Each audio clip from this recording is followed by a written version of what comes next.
সকলের কাছে খুবই প্রসিদ্ধ পরিচিত। সবাই তাকে চিনত জানত। নাম তার আজর। মূর্তি বিক্রি করাই ছিল তার পেশা। সে গ্রামে ছিল একটি ঘর। ঘরটি ছিল বেশ বড়।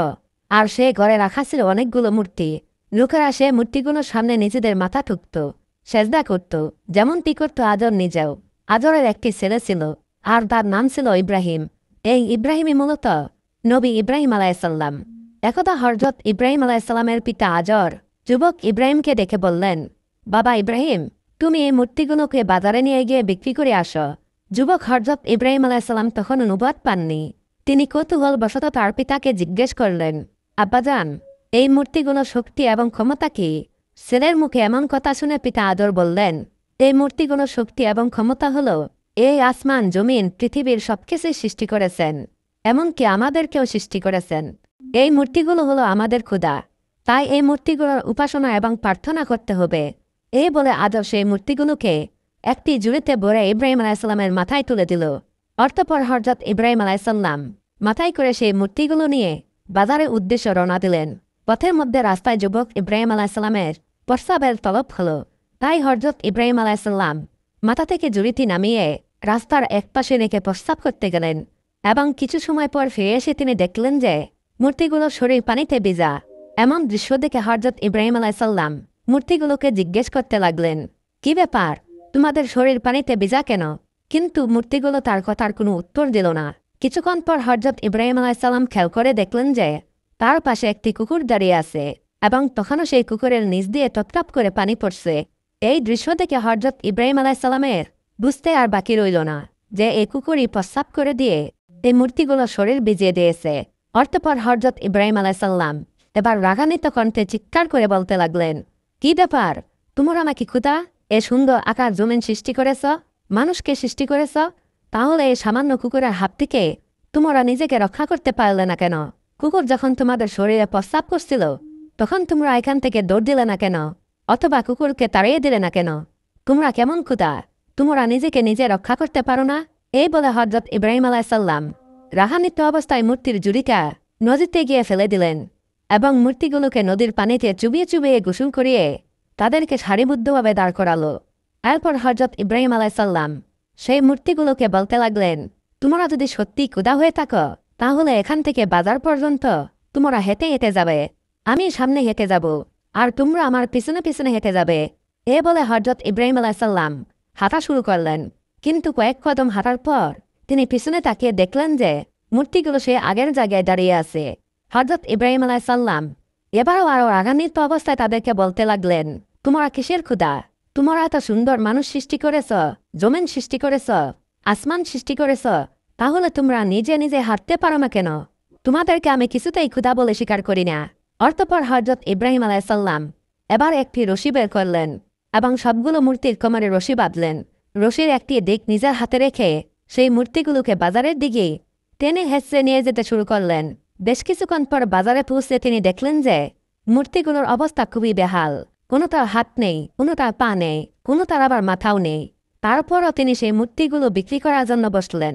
দীর্ঘক্ষণ বাজারে বসে থাকার পরও তার একটি মূর্তিও বিক্রি হলো না, কারণ মূর্তিগুলো ছিল ভাঙ্গা, আর ভাঙ্গা মূর্তিগুলো কে বাই কিনবে? অবশেষে হযরত ইব্রাহিম আলাইসাল্লাম সেই মূর্তিগুলোকে ঝুড়িতে ভরে বাড়ির দিকে রওনা দিলেন।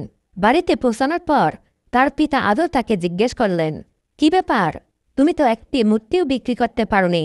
পিতার কথা শুনে হযরত ইব্রাহিম আলাইসাল্লাম বললেন, মূর্তি কি করে বিক্রি হবে? এই ভাঙ্গা মূর্তি কেউ কি আর বাজারে কিনবে? তখন আদর তাকে বললেন, মূর্তি ভাঙ্গা কেন? তুমি তো ভালো মূর্তি বাড়ি থেকে নিয়ে গেলে। হযরত ইব্রাহিম আলাইসাল্লাম তখন বললেন, আমি যখন এই মূর্তিগুলোকে বাজারে নিয়ে যাচ্ছিলাম তখন আমার মাথার উপরে রাখা ঝুড়িতে এই মূর্তিগুলো মারামারি শুরু করে দিয়েছিল। একজন মূর্তি বলতে লাগলো, আমার শক্তি বেশি। অপর আরেকজন বলতে লাগলো, আমার শক্তি বেশি। তারা এভাবে নিজেদের মধ্যে ক্ষমতা এবং আধিপত্য বিস্তারের জন্য মারামারি শুরু করলো। মারামারি করতে গিয়ে সকলের হাত পা মাথা ভেঙে গিয়েছে। তাই এই ভাঙা মূর্তি তো আর বাজারে কেউ কিনবে না। অতঃপর ইব্রাহিম আলাইসাল্লামের কথা শুনে আদর বলল, ইব্রাহিম, তুমি কি আমাকে বোকা পেয়েছ? এই মূর্তিগুলো কি করে নিজেদের মধ্যে মারামারি করতে পারে? তাদের তো মারামারি করার মতো ক্ষমতাই নেই, তাদের তো শরীরে কোনো শক্তি নেই। তখন হযরত ইব্রাহিম আলাইসাল্লাম বললেন, আব্বাজান, এই মূর্তি শরীরে যদি কোনো শক্তি না থাকে নিজেকে হেফাজত করার মতো যদি ক্ষমতায় না থাকে, তাহলে এই মূর্তি কি করে এত সুন্দর আসমান জমিন সৃষ্টি করেছে? তাহলে এই মূর্তি কি করে মানুষের খোদা হতে পারে? আপনি কেন এই মূর্তিকে খোদা মানেন এবং এই মূর্তির উপাসনা করেন? হযরত ইব্রাহিম আলাইহিসসালামের মুখে এরকম যুক্তির কথা শোনার পর আদর কোনো উত্তর দিতে পারল না। তাই আদর চুপ হয়ে সেখান থেকে চলে গেল। হযরত ইব্রাহিম আলাইহিসসালাম প্রকৃত রবের সন্ধানে নিজেকে আত্মনিয়োগ করছিলেন। এত সুন্দর পৃথিবী কে সৃষ্টি করেছে? এত সুন্দর মানুষকে সুন্দর করে কে বানিয়েছে? সেই সুন্দর সৃষ্টি স্রষ্টাকে খুঁজে পাওয়ার জন্য হযরত ইব্রাহিম আলাইহিসসালাম মরিয়া হয়ে উঠলেন। অতঃপর একদিন হযরত ইব্রাহিম আলাইহিসসালামের কাছে গ্রামের লোকজন এসে বলল, ইব্রাহিম, আমাদের গ্রামের মধ্যে অনেক বড় মেলার আয়োজন করা হয়েছে। গ্রামের প্রতিটা লোকই সেই মেলায় অংশগ্রহণ করবে। তোমাকেও সেই মেলা যেতে হবে। তাদের কথা শুনে হযরত ইব্রাহিম আলাইহিসসালাম বললেন, আমি অসুস্থ, তাই আমি মেলায় যাব না, তোমরা যাও। হযরত ইব্রাহিম আলাইহিসসালাম শারীরিকভাবে যদিও সুস্থ ছিলেন রবের সন্ধান পাওয়ার জন্য, কিন্তু তিনি মানসিকভাবে অত্যন্ত হতাশ এবং প্যারাশানিতে ছিলেন। তখন গ্রামের লোকজন বলল, ঠিক আছে ইব্রাহিম, তুমি যখন মেলায় যাবেই না, তাহলে তুমি আমাদের এই মূর্তির ঘরের মূর্তিগুলোকে পাহারা দিও। আমরা মেলা থেকে সকালে 3 দিন পর ফিরব। এই 3 দিনের মধ্যে যাতে আমাদের মূর্তিগুলোকে কোনো চোর চুরি করে নিয়ে যেতে না পারে, সেজন্য তুমি আমাদের মূর্তির ঘরটা পাহারা দিও। এই বলে গ্রামের সকল লোকজন সে মেলায় চলে গেল। এদিকে গ্রামের সব লোকজন যখন মেলায় চলে গেল, তখন হযরত ইব্রাহিম আলাইহিসসালাম সেই মূর্তি ঘরে ঢুকলেন। তিনি ভাবতে লাগলেন, আমার জাতির লোকেরা এই মূর্তিগুলোকে খোদা মানে এবং তাদের উপাসনা করে। দেখি আমি এই সুন্দর পৃথিবীর স্রষ্টাকে এখানে খুঁজে পাই কিনা।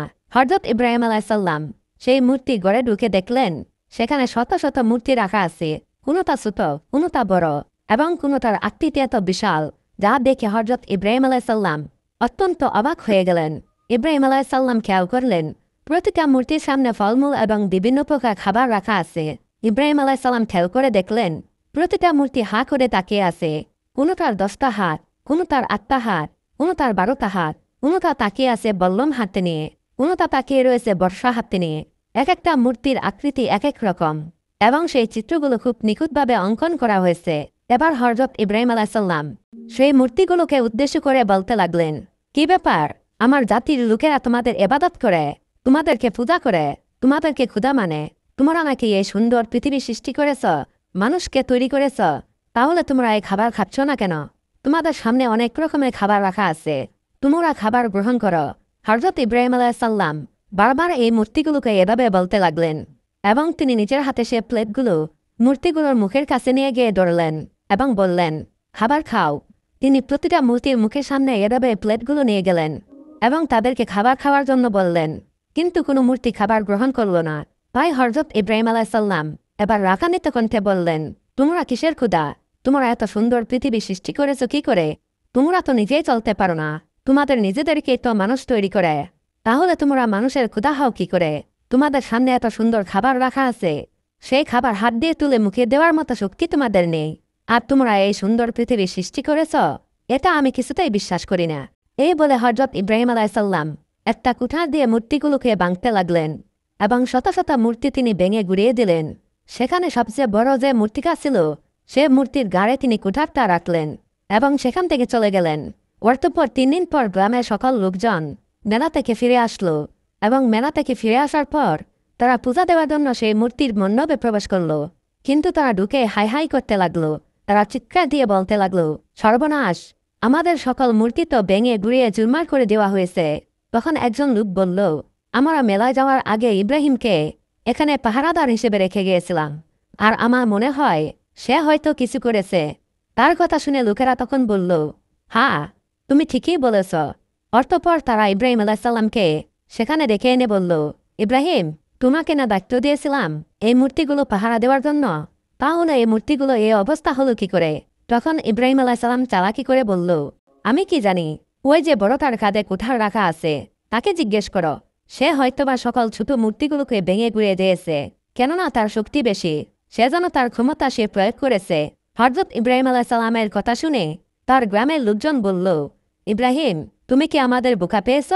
এই মূর্তি কি করে অন্য মূর্তিদের ভাঙতে পারে? এই মূর্তির শরীরে তো কোনো শক্তিই নেই, তাকে তো আমরা নিজেরাই তৈরি করেছি। এটা শুনে ইব্রাহিম আলাইহিসসালাম বললেন, এই মূর্তি শরীরে যদি কোনো শক্তি না থাকে, তাহলে এই মূর্তি কি করে তোমাদের খোদা হতে পারে? যে মূর্তিকে তোমরা নিজেরাই তৈরি করেছ তার উপাসনা তোমরা কেন করছ? কেন তোমরা তাকে ক্ষুধা মানছ? ওই বড় মূর্তি শরীরে যদি একটা মাছিও বসে, তাহলে সে মাছিটা তাড়িয়ে দেওয়ার মতো ক্ষমতা তার নেই। তাই সে তোমাদের ক্ষুধা কিছুতেই হতে পারে না। ইব্রাহিম আলাইসাল্লামের মুখে এমন কথা শুনে গ্রামের লোকজনের বুঝতে আর বাকি রইল না যে এই মূর্তিগুলো ইব্রাহিমই ভেঙেছে। কিন্তু ইব্রাহিম আলাইসাল্লামের এরকম যুক্তির কথা শুনে গ্রামের লোকদের মাথা নত হয়ে গেল আর চুপ হয়ে সেখান থেকে চলে গেল। অর্থপর একদিন রাতে ইব্রাহিম আলাইসাল্লাম খেয়াল করলেন আকাশে অনেক বড় বড় তারা দেখা যাচ্ছে। তখন ইব্রাহিম আলাইসাল্লাম বললেন, আকাশে এত সুন্দর বড় বড় তারা, নিশ্চয়ই এই তারাগুলোই আমার রব হবে। একটু পর তিনি খেয়াল করলেন তারার পাশে একটি বিশাল আকৃতির চাঁদ। তখন তিনি ভাবলেন, তারার চেয়ে ওই চাঁদ বড়, তাই নিশ্চয়ই এই চাঁদ আমার রব হবে না। অর্থপর পরের দিন শুভে সাদিকের সময় সে তারা এবং চাঁদ সব ডুবে গেল। তখন ইব্রাহিম আলাইসাল্লাম বলতে লাগলো, যেটা ডুবে যায়, শেষ হয়ে যায়, সেটা কখনো আমার রব হতে পারে না। একটু পরে সূর্য উদিত হলো। তখন ইব্রাহিম আলাইসাল্লাম বলল, নিশ্চয়ই এই সূর্য আমার রব হবে। ওই তারা এবং ওই চাঁদের চেয়ে এই সূর্য অনেক বড়। দিন শেষে যখন সে সূর্য ডুবে গেল, তখন ইব্রাহিম আলাইসাল্লাম বলল, না, এই সূর্য আমার রব না। যেটা ডুবে যায় এবং শেষ হয়ে যায়, সেটা কখনো আমার রব হতে পারে না। এভাবে হযরত ইব্রাহিম আলাইসাল্লাম সৃষ্টির স্রষ্টাকে খুঁজে পাওয়ার জন্য হতাশ এবং তেরাসিনের মধ্যে দিন পার করতে লাগলেন। অবশেষে হযরত ইব্রাহিম আলাইসাল্লামের যখন উপযুক্ত বয়স হল, তখন আল্লাহ রাব্বুল আলামিন তাকে নবী বলে ঘোষণা দিলেন। ফেরেশতা জিবরাইল আলাইসাল্লামের মারফত তাকে জানিয়ে দিলেন, হে ইব্রাহিম, তুমি আল্লাহ তাআলার নবী এবং পয়গম্বর। তুমি যে সত্য দিনের সত্য ধর্ম সন্ধান করছ, আল্লাহ রাব্বুল আলামিন সেই সত্য দিনের সন্ধান তোমাকে দিয়েছেন। আর সেই মহান আল্লাহ রাব্বুল আলামিন এই পৃথিবীর স্রষ্টা। এত সুন্দর পৃথিবী এবং মানুষকে সৃষ্টি করেছেন সেই আল্লাহ রাব্বুল আলামিন। অতএব আল্লাহ রাব্বুল আলামিনের এই দিনকে প্রচারের দায়িত্ব তোমার। আল্লাহ রাব্বুল আলামিন তোমাকে নবী বলে ঘোষণা করেছেন। তো প্রিয় দর্শক, এই ছিল আমাদের আজকের ভিডিও। কেমন লাগলো কমেন্ট করে অবশ্যই জানাবেন। আজ তাহলে এ পর্যন্তই। আল্লাহ হাফেজ।